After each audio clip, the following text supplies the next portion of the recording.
নিশ্চয়ই আপনারা বুঝে গিয়েছেন বন্ধুরা, আমি একটা বার্থডে প্রোগ্রামে হাজির হয়েছি। আসসালামু আলাইকুম, কেমন আছেন আপনারা সবাই? আশা করছি ভালো আছেন, আমিও ভালো আছি। আমি আজকে একটা বার্থডে প্রোগ্রামে এসেছি, সে হচ্ছে আমাদের ফ্যামিলির সবার চোখের মনি, আমাদের ফ্যামিলির প্রথম নাতি আরিশের বার্থডেতে। ওর বার্থডেতে আমরা সবাই চলে এসেছি। দেখুন, ও কিন্তু অলরেডি বসে বসে খেলা করছে। যাই হোক, এইদিকে ওর বাবা মা চলে আসছে ফটোশ্যুটের জন্য।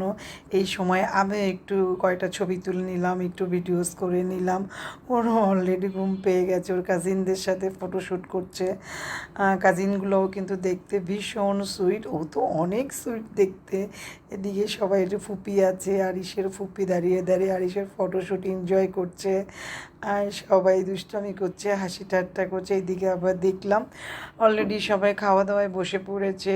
আমাদের সব আত্মীয় স্বজন চলে এসেছে, এ বাড়ি ও বাড়ি সবাই, আমার ভাগ্নি শ্বশুর বাড়ির লোকজন, আমরা, তারপরে সব আত্মীয় স্বজনরা অলরেডি চলে এসেছে। বরঞ্চ আমি একটু লেট। আর দেখি কে কে আসলো। সবাই ফুড এনজয় করছে। ওইদিকে দেখা যাচ্ছে এই যে আমার ছোটো চাস্তো দেবরের ওয়াইফ, ও কিন্তু দেখতে ভীষণ কিউট। এই যে ও আমার আরেকটা ননদ, ও আবার দুষ্টুমি করছিল। আমার এই চাস্তো দেবরের ওয়াইফটা কিন্তু অনেক সুন্দর, ও অনেক দেখতে অনেক কিউট, আমার সাথে একটু হাসি ঠাট্টা করছিলো। এইদিকে আবার আমাদের খালাম্মা আছে, আমার হাজব্যান্ড আছে, সবাই আমার ননদের হাজব্যান্ড আছে, সবাই ফ্যামিলি মেম্বাররা সবাই খাওয়া দাওয়া করছে, এনজয় করছে, গল্পগুজব করছে। এদিকে আবার আমাদের এই যে আরেকজন ভাবি আবার বলছে কি খবর, আসো আসো ছবি তুলবা নাকি? রেডি হয়ে আমরা দুষ্টুমি করছি। এটা ভীষণ জলি মাইন্ডের।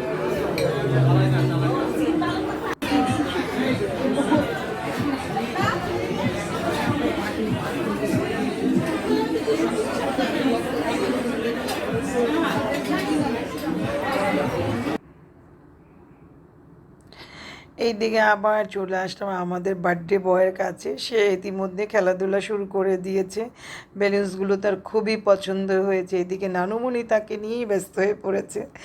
নানুমণিরা যা হয় আর কি, নানুমণি তাকে ভীষণ টেক কেয়ার করেন। আর নানুরা থাকলেই তো একটু মজা, তাই না?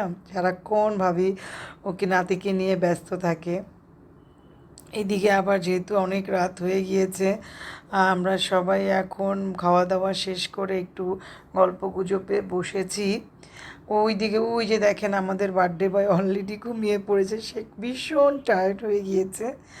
কি করবে, যেহেতু রাত হয়ে গিয়েছে, সন্ধ্যা থেকে সে খুব দুষ্টামি করছে, ফটোশ্যুট করেছে, তার উপর থেকেও অনেক ধকল গিয়েছে। যাই হোক, এখন সবাই একটু বসে বসে আড্ডা আড্ডা দিচ্ছি, গল্প করছি। যেহেতু বিদায়ের সময়, এখন বেবি যেহেতু ঘুমিয়ে পড়েছে, ও তো আর কেক কাটতে পারি না, তাই আমরা সবাই মিলে কেক কাটছি। কেকটা কেটে সবাইকে খেতে দিচ্ছি, সবাই দিচ্ছে। কেকটা কিন্তু অনেক মজা হয়েছে সবাই বলছে, এবং দেখতেও ভীষণ লোভনীয়। এই যে আমার প্লেটেও অলরেডি দিয়ে দিয়েছে, আমিও খাবো একটু। দেখুন বন্ধুরা, কেকটা কিন্তু ভীষণ মজা হয়েছে, দেখতেই এমন লাগছে, নিশ্চয়ই খেতে অনেক মজা হবে। যা খেতে মধ্যে আমাকে একজন চামচ এনে দিল। কে চামচ এনে দিল? ও আচ্ছা, আমাদের আরেক ভাবি আমাকে একটা চামচ এনে দিল। ভাবিটাও কিন্তু ভীষণ কিউট দেখতে এবং জলি মাইন্ডের। সবাই আছে এখানে। যাই ইতিমধ্যে আমার হাজব্যান্ড কেকটা টেস্ট করলো, বললো না কেকটা অনেক মজা হয়েছে, তুমি খেয়ে দেখতে। যাক, এর মধ্যে আমরা একটু ফটোশ্যুট করে নিলাম, সবাই মিলে একটু আনন্দ করলাম, এই আর কি। সবাই ভালো থাকবেন, সুস্থ থাকবেন।